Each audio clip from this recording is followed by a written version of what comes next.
1945 کو اپنی جان لینے سے پہلے ایڈولف ہٹلر اور ان کی مسٹریس ایوا براؤن نے اپنے تمام ڈاکیومنٹس، تصویریں، سب کچھ جلا دیا۔ ہٹلر چاہتا تھا کہ اس کے پیچھے کچھ بھی نہ بچے۔ اس وقت کسی کو بھی معلوم نہیں تھا کہ ہٹلر کی موت سے پہلے بنکر میں کیا کچھ ہوا، لیکن اب 70 سالوں کے بعد ایک فرینچ آفیسر کمانڈنٹ ریمنڈ روز، جو اب اس دنیا میں نہیں رہے، اور ایک پرائیویٹ کلیکٹر کی وجہ سے ہٹلر کے کچھ نئے سیاسی اور ذاتی ڈاکیومنٹس سامنے آئے ہیں۔ یہ انوکھے ڈاکیومنٹس جو اب پہلی بار سامنے آئے ہیں، ہٹلر کے آخری دنوں کے چند اہم لمحوں کو زیادہ واضح طور پر سمجھنے کا موقع دیتے ہیں۔ بنکر کا ماحول کیسا تھا؟ ہٹلر نے اپنی موت سے صرف 24 گھنٹے پہلے ہی ایوا براؤن سے شادی کیوں کی؟ اپنی زندگی کے آخری 10 دنوں میں ہٹلر کے کون سے قریبی ساتھی نے اس کو دھوکہ دیا؟ وہ فیصلہ کب ہوا جس میں انہوں نے اپنی جان لینے کا پلان بنایا؟ اور سب سے بڑھ کر وہ کون سی چیز تھی جس کی وجہ سے الائڈ فورسز کو یہ معلوم پڑا کہ یہ ڈیڈ باڈی ہٹلر کی ہی ہے؟ ناظرین، ہٹلر کی موت کے بعد ہر کوئی بنکر کو دیکھنے اور سمجھنے کی کوشش کر رہا تھا۔ 25 نومبر 1945 کو کمانڈنٹ ریمنڈ روز، جو ایک فرینچ آفیسر تھا، بنکر کے اندر گیا۔ بنکر کے اندر جانے کے لیے 26 سیڑھیاں تھیں جو ایک اندھیرے کمرے کی طرف لے کے جا رہی تھیں۔ وہاں ایک ڈارک اور گندا کمرہ دیکھا جہاں ہر طرف بکھرے ہوئے کاغذ، الٹا پڑا فرنیچر اور کینڈل ویکس پڑی تھی۔ روز نے کچھ ایسے ڈاکیومنٹس ڈھونڈے جو ہٹلر کے آخری دنوں پر نئی روشنی ڈالتے ہیں۔ یہ ڈاکیومنٹس بتاتے ہیں کہ ہٹلر آخر تک اپنے فیصلے پر ڈٹا تھا اور وہ اپنی موت میں بھی اپنے لیے جیت ڈھونڈ رہا تھا۔ ہٹلر کی موت کے صرف 10 دن پہلے نازی جرمنی کا سپنا، جو کبھی دنیا پر حکومت کرنے کے لیے دیکھا گیا تھا، اب صرف ایک خواب بن چکا تھا۔ ہٹلر کی امپائر، جو کبھی دنیا کی سب سے طاقتور امپائرز میں سے ایک تھی اور جو ویسٹرن پاورز کے گلے کی ہڈی بنی ہوئی تھی، اب اپنے آخری پل گن رہی تھی۔ برلن، جو ہٹلر کا خواب اور طاقت کا مرکز تھا، ملبے کا ڈھیر بن چکا تھا۔ ہر طرف تباہی، ڈر اور موت کا منظر تھا۔ الائڈ فورسز کے بامز ہر طرف برس رہے تھے اور ریڈ آرمی صرف 100 کلومیٹرز دور تھی۔ ہٹلر، جو اپنے شکار کا ہی نشانہ بننے والا تھا، اب ایک بنکر کے اندھیرے میں چھپا ہوا تھا۔ ایک ایسا بنکر جو برلن میں برینڈنبرگ گیٹ کے پاس زمین کے 7 میٹر نیچے بنا تھا۔ یہ کوئی معمولی بنکر نہیں تھا، بلکہ اس کو البرٹ اسپیر، جو ہٹلر کا پرسنل آرکیٹیکٹ تھا، اس کے ڈیزائن کے حساب سے بہت مضبوط اور بام پروف بنایا گیا تھا۔ بنایا تو یہ 1936 میں گیا تھا، لیکن پھر 1943 اور 1944 میں الائڈ بامبنگز کے زیادہ خطرناک ہونے کے بعد اسے اور زیادہ مضبوط بنایا گیا۔ اس بنکر کو جرمن لینگویج میں فیوہر بنکر کہا جاتا تھا۔ فیوہر مطلب لیڈر، یعنی لیڈر کا بنکر۔ یہی وہ بنکر تھا جہاں پوری دنیا پر اپنی حکومت کا خواب دیکھنے والا ایڈولف ہٹلر چھپا تھا، اور یہیں پر اس نے اپنی زندگی کے آخری دن گزارے۔ بنکر کا ماحول بہت ہی زیادہ ڈپریسڈ تھا۔ خاموشی، کنکریٹ کی موٹی دیواریں، ٹھنڈ اور نم ایٹماسفیئر کے ساتھ اندھیرے کا راج تھا۔ یہ بنکر ایک بھول بھلیا کی طرح تھا، جس میں چھوٹے چھوٹے کوریڈورز اور کمرے تھے جہاں دم گھٹنے کی فیلنگز آتی تھی۔ اس بنکر میں ہٹلر کے لیے 3 کمروں کی ایک پرائیویٹ اسپیس تھی، جس میں سے ایک میٹنگ روم جہاں وہ روزانہ 2 بار اپنے ملٹری آپریشنز کے لیے میٹنگ رکھتا۔ ایوا براؤن، جو اس کی مسٹریس تھی، اس کے لیے ایک چھوٹا کمرہ، اور ان دونوں کا ایک شیئرڈ باتھ روم بھی تھا۔ اس بنکر کا ماحول ڈپریشن اور ڈر سے بھرا تھا۔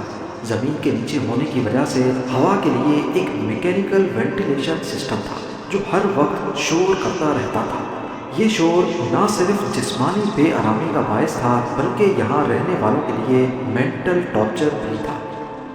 آخری 10 دنوں میں ہٹلر صرف فزیکلی ہی نہیں بلکہ دماغی طور پہ بھی ٹوٹ چکا تھا۔ اس کو پارکنسنس ڈیزیز، یعنی ہاتھ کانپنے والی بیماری لگ چکی تھی۔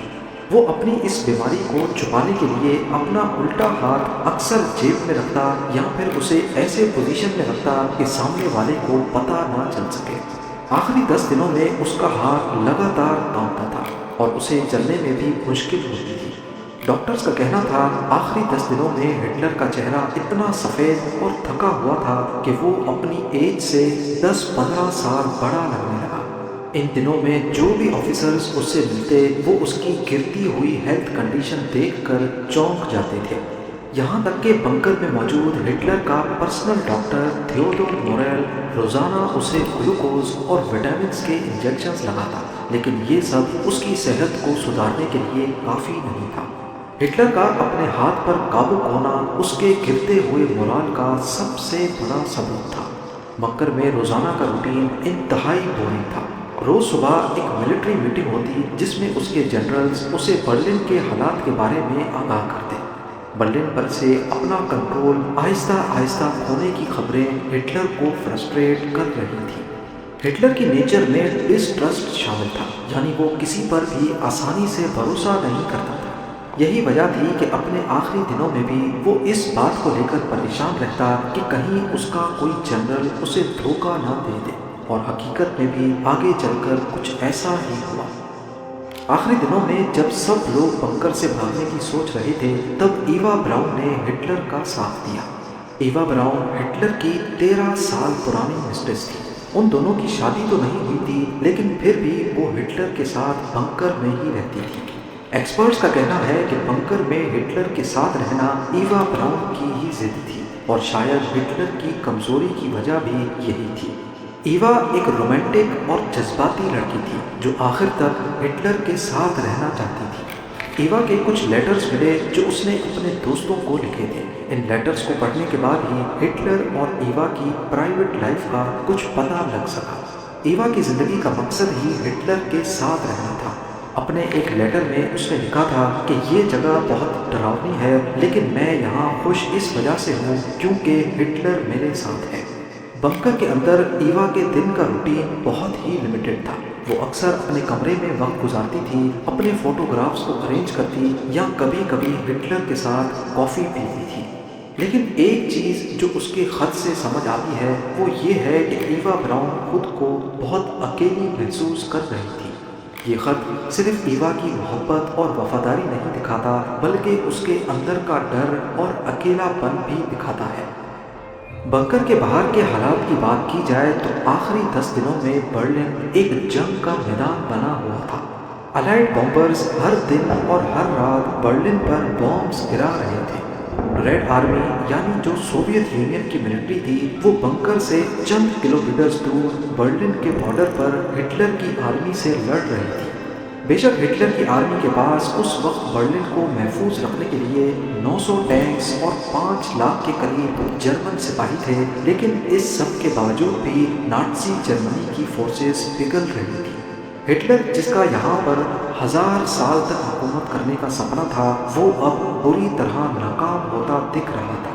برلن کے لوگ بنکرز اور چھتوں کے نیچے چھپ کر اپنی جان بچانے کی کوشش کر رہے تھے، پر دوسری طرف ریڈیو پر صرف نازی پروپیگنڈا اور میوزک سنائی دے رہا تھا۔ دیکھتے ہی دیکھتے ریڈ آرمی کے سولجرز نے برلن کے آؤٹ اسکرٹس پر ہر طرف جرمن فورسز کو ہرا دیا۔ ایک جرمن سولجر نے بتایا کہ جب وہ واپس برلن میں آیا تو اس کو شہر پہچاننا مشکل ہو رہا تھا کیونکہ ہر طرف ملبے کا ڈھیر ہی ڈھیر لگا تھا۔ یہی وہ وقت تھا جب جرمن آرمی کو بھی ہٹلر کی لیڈرشپ کا دی اینڈ نظر آنے لگا۔ ہٹلر کی موت کے کچھ دن پہلے ایک اور ڈرامہ انفولڈ ہوا۔ ہرمین گورنگ جو نازی رجیم میں جرمن ایئر فورس کا چیف تھا، اس نے اپنی نیت ظاہر کی کہ وہ پاور حاصل کرنا چاہتا ہے۔ ہرمین گورنگ ہٹلر کا قریبی ساتھی تھا جس کو ہٹلر نے مختلف پوزیشنز دے رکھی تھی۔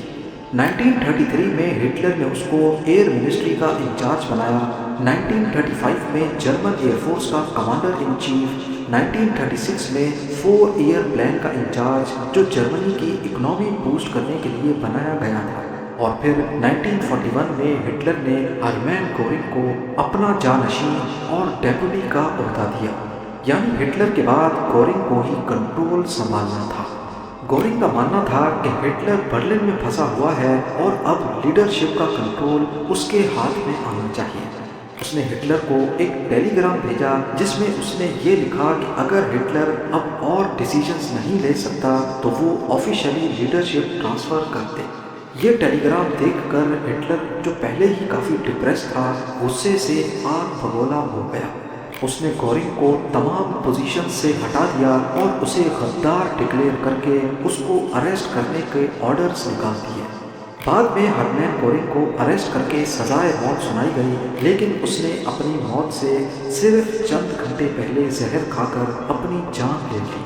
ایک طرف ریڈ آرمی برلن میں گھستی جا رہی تھی، اوپر سے ہٹلر کا قریبی ساتھی غداری کر بیٹھا۔ یہ سارا ماحول ہٹلر کو وہ سب کرنے پر مجبور کر رہا تھا جس کا اس نے کبھی سوچا بھی نہیں تھا۔ 29 اپریل 1945 کا دن تھا۔ ہٹلر نے اپنے آس پاس کے لوگوں کو بلا کر کہا کہ وقت آ چکا ہے۔ رات کو 1 بجے اس نے اپنی برسوں پرانی مسٹریس ایوا براؤن سے آفیشلی شادی کر لی۔ یہ شادی اسی بنکر میں 2-3 آفیسرز کے سامنے ہوئی۔ شادی کرنے کے بعد اس نے اپنی سیکرٹری کو بلایا اور اسے اپنی وصیت لکھنے کو کہا، جس میں ہٹلر کے الفاظ تھے کہ میں اور میری بیوی ایوا نے موت کو چنا ہے، ہمارے لیے سرنڈر کرنے کی شرمندگی سے بہتر موت ہے۔ بدقسمتی سے یہ شادی صرف ایک دن کی تھی۔ 30 اپریل 1945 دوپہر کو 3 بجے ہٹلر نے اپنے بلانڈی نام کے کتے کو زہر دیا اور ایوا کے ساتھ کمرے میں چلا گیا۔ شادی کے ٹھیک 24 گھنٹوں کے بعد دونوں نے کمرے میں ہی اپنی زندگی ختم کر لی۔ ہٹلر نے پسٹل سے اپنی جان لی، جبکہ ایوا نے سائنائڈ کیپسول کھا کر موت کو گلے لگا لیا۔ بنکر کے اسٹاف کو پہلے سے انسٹرکشنز تھیں، لہٰذا وہ دونوں کی باڈیز کو صحن میں لے گئے اور ان کو آگ لگا دی۔ ہٹلر اپنے پیچھے کوئی نشان نہیں چھوڑنا چاہتا تھا۔ موت سے پہلے ان دونوں نے ڈاکیومنٹس اور اپنی تصویریں جلائیں اور آخر میں خود کو بھی جلانے کا آرڈر دیا۔ یہ سب ظاہر کرتا ہے کہ ہٹلر مرتے دم تک بھی اپنے آپ کو اپنے شکار کے حوالے نہیں کرنا چاہتا تھا، یہاں تک کہ سوویت سولجرز اس کی باڈی پر قبضہ کر کے دنیا کو ٹرافی کے طور پہ بھی نہ دکھا سکیں۔ اسی وجہ سے اس نے اپنی باڈی جلانے کا آرڈر دیا تھا۔ جب ریڈ آرمی بنکر میں پہنچی تو انہیں صرف جلے ہوئے ریمینز ملے، پر یہ ہٹلر کے تھے۔ یہ کافی جانچ پڑتال کے بعد پتہ چلا جب انہوں نے ہٹلر کے دانت کے سیمپلز لیے۔ ہٹلر کو ڈینٹسٹ کے پاس جانے سے سخت نفرت تھی، لہٰذا اس نے ایک بہت یونیک سونے کا برج بنوایا ہوا تھا جو اس کے ٹوٹے ہوئے دانتوں کو کور کرتا تھا۔ اسی برج سے ہٹلر کی باڈی آئیڈینٹیفائی ہو سکی۔ امید ہے یہ ویڈیو بھی آپ لوگ بھرپور لائک اور شیئر کریں گے۔ آپ لوگوں کے پیار بھرے کامنٹس کا بے حد شکریہ۔ ملتے ہیں اگلی شاندار ویڈیو میں۔